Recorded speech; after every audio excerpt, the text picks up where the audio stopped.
Hi there, welcome to my channel. Today I'm going to be looking at this head unit here, which is the Toyota 26041. It comes with the L package, Vellfire, which is the top of the range of the Series 20. It's a fantastic unit.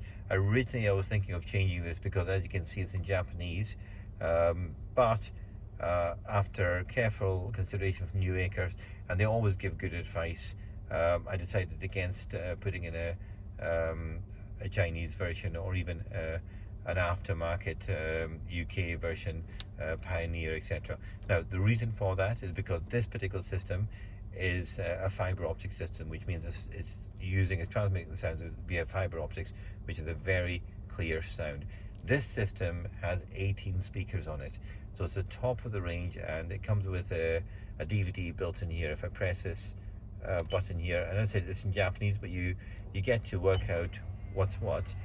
As you can see, the disc it's out here, okay, and you can put your DVDs in there and it'll play out via a central DVD at the top. Now the sound system in this is absolutely fantastic. As I said, it's got 18 different speakers, and using the auxiliary you can connect it up to the Bluetooth. And I've got the volume turned off because if I play any music on this, then it causes some problems for me with the licensing, but as you can see, this part is in English. You've also got your ability to change the front, back, etc.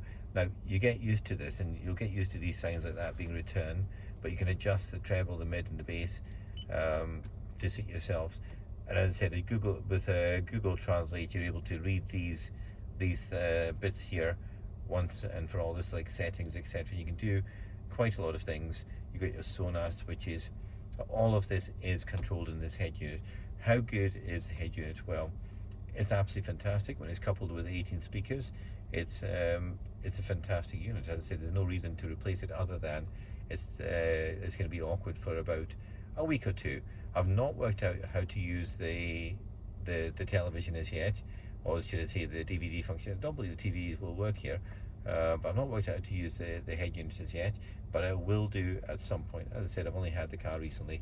You've also got the steering wheel controls here. You've got the ones for the telephones on this side, and that's your speak one there. Now I believe this is, you need to speak Japanese to actually make this work, which is not happening. And over here you've got the volume controls here and the up down of the channels. The radio, which is over here, is on FM. That's about your and I've got to turn that off again because licensing. But as I said, you've got all these presets. So you can do the auto P, which will just dial it in automatically. If you hold it down, it dials it in, and this lights. If you hold it in, I think it has to beep.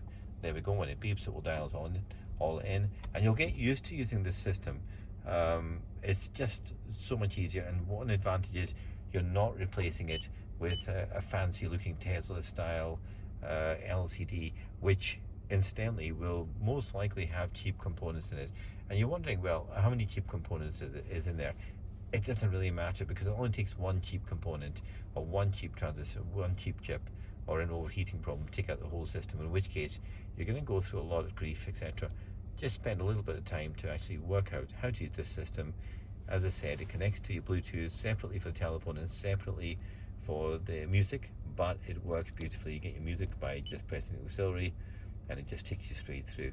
But the sound quality is absolutely fantastic on this fiber optic unit.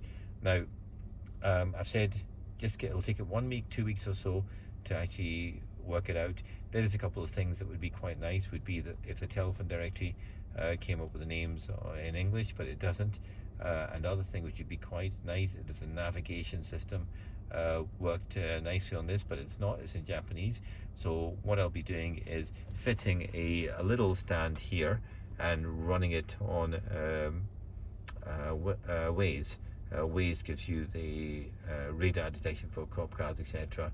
And also, if you're doing that, then as you can see, we've got these fast USB ports that Newacre put in there, and I've only got 2 of these, right? I can add more in, but to be honest, these things are really quick at charging. So I think they're the highest charging ones you can get for this system, and I'll be running the Waze with a direct line across charging it up.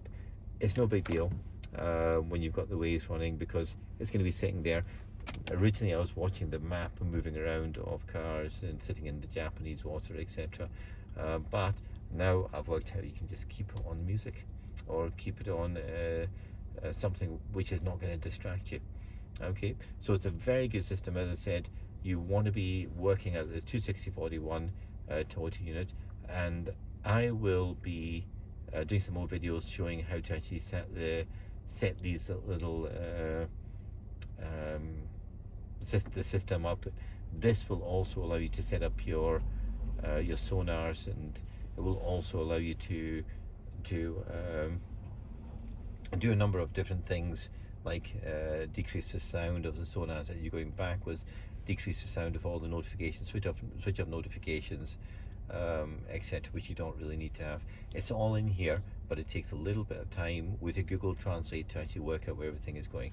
So my advice would be, take some time, try and work this out.